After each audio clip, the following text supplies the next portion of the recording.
So you've been crushing it at work, you've delivered, and now that next step up the ladder is finally in sight, a promotion.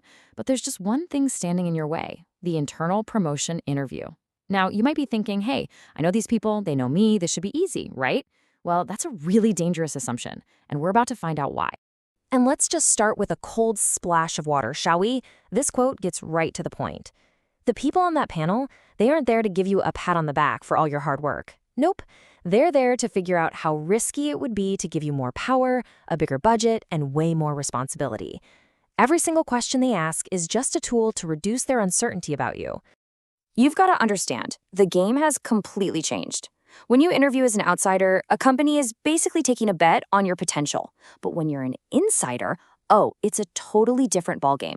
They've already seen you in action. They're not gambling on what you could do. They are looking for cold, hard proof of what you've already done. And yeah, they're also weighing all the internal dynamics, the politics. Your history with the company is both your biggest advantage and potentially your biggest weakness. And this right here, this is the core idea you need to grasp. They already know you. They know you as Sarah, who's great with spreadsheets, or Tom, the reliable project guy. Your job in this interview isn't to reintroduce that person. It's to fundamentally change their perception of you. You need to reposition yourself from being the dependable doer to being the credible leader you're ready to become. It's basically a rebranding campaign, and you're the product.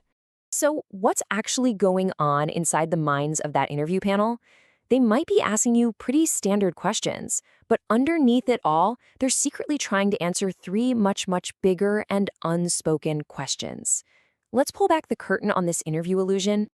Okay, first up, the most obvious question, right? Can you do the job? I mean, it seems simple enough. They know you're capable, but what they're really asking is something else entirely.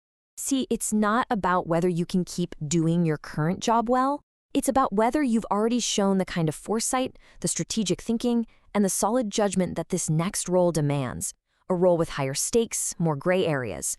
They're looking for signs of next-level thinking, not just proof of next-level effort. All right, the second hidden question. This one's all about influence. Because a promotion isn't just a new title on your email signature, it's a fundamental shift in authority. And that panel needs to be darn sure that shift is going to stick. This is absolutely critical. Think about it. Can you really go from being a colleague, a peer, to being their boss? Have you already shown that you can influence people without having the formal title? They're trying to figure out if your promotion is going to create a smooth, effective team or just a whole lot of drama. And that brings us to the final and honestly the most important question of all, the one that really drives the whole decision. Remember what we said at the start? This is a risk assessment. Every promotion is a bet. And the hiring manager? They're putting their own reputation on the line by picking you. So they tend to be conservative. They will almost always choose the candidate who seems like the safest bet, the least amount of uncertainty. Your job isn't to prove you're the most brilliant person in the room. It's to prove you are the safest, most confident choice they can make. Okay, so knowing what the panel is really looking for, how in the world do you build your case? Well, you do it by rewriting your career story. It's time to shift the entire narrative away from being a great doer and towards being an obvious leader. You see, a really powerful promotion story has 3 distinct chapters.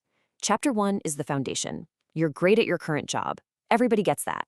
But here's the thing, most candidates stop right there. The real magic, the stuff that gets you promoted, happens in chapters 2 and 3. That's where you show you've moved beyond just your own success and started enabling the success of others, and that you're already thinking and acting like you have the job. Let's make this super practical. Just look at the difference here. The weak answer is all about me. I hit my targets. The strong answer? It's about systemic impact. It reframes your work from I did a thing to I redesigned the system so the whole team could do the thing better. That second answer, that's the language of leadership. Okay, a great story is one thing, but you have got to back it up with undeniable proof. So how do you build your case with concrete, compelling evidence that you're ready? You need to build what we're calling a leadership evidence bank. Before you even set foot in that interview room, you should have an arsenal of 8 to 12 detailed stories ready to go, covering these key areas. And these aren't just a list of accomplishments. They are specific moments where you stepped up and showed true leadership potential. So how do you tell these stories? Well, you've probably heard of the STAR method, right? Situation, task, action, result. For a promotion interview, you need an upgrade. You need STAR plus R. The R stands for reflection, and honestly, that R is everything. It's where you connect the dots for the panel. You don't just tell them what you did, you tell them what you learned and how it fundamentally changed your perspective. And here's what a killer reflection sounds like. Wow, this shows such a huge shift in thinking. It says you're not just a harder worker, you're a smarter thinker. You've made that leap from an effort-based mindset to a judgment-based one. That one sentence shows more leadership maturity than a whole page of accomplishments. All right, you've got your story, you've got your evidence. Now for the final piece, how to execute on game day. This is the advanced playbook for handling the toughest moments of the interview itself. These two questions can be absolute killers. For why you never, ever want to compare yourself directly to your colleagues. It's a total trap. You'll either sound arrogant or create weird team dynamics. Instead, you frame your unique skills in terms of how they benefit the whole organization. And the second question, what will you stop doing? That is a brilliant leadership test. It shows you get that leadership is about subtraction, letting go of old tasks to make space for leading others. And here's just a simple rule of thumb to keep in your head the whole time. If you get stuck down in the weeds talking about the technical details of how the work gets done, you sound like an operator. But if you talk about trade-offs, impact, and strategic priorities, you sound like a leader. It's a subtle shift, but it makes a world of difference. Now for your closing move. We're at the end of the interview. They ask, "So, any questions for us?" Most people blow this part. They ask about vacation days or benefits. You're not going to do that. You're going to ask a question that proves you're already thinking like you're in the role. Ask this exact question. Just listen to how that lands. It does 3 incredible things at once. First, it shows you're totally focused on results. Second, it shows you're thinking ahead.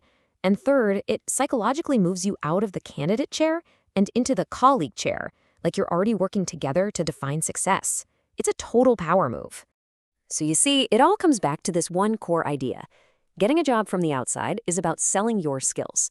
Getting a promotion from the inside, it's about earning trust.